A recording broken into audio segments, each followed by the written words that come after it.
Good morning నేను జ్యోత్స్న. దేశీయ stock మార్కెట్లు నయా రికార్డును క్రియేట్ చేస్తున్నాయి. తొలిసారి సెన్సెక్స్ 80,000 మార్కును దాటింది.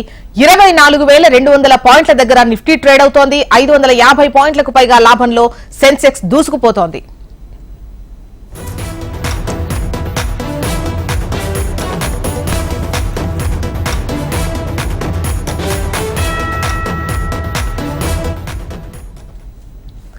దేశీయ స్టాక్ మార్కెట్లు నయా రికార్డును క్రియేట్ చేస్తున్నాయి. తొలిసారి సెన్సెక్స్ 80,000 మార్కును తాకింది.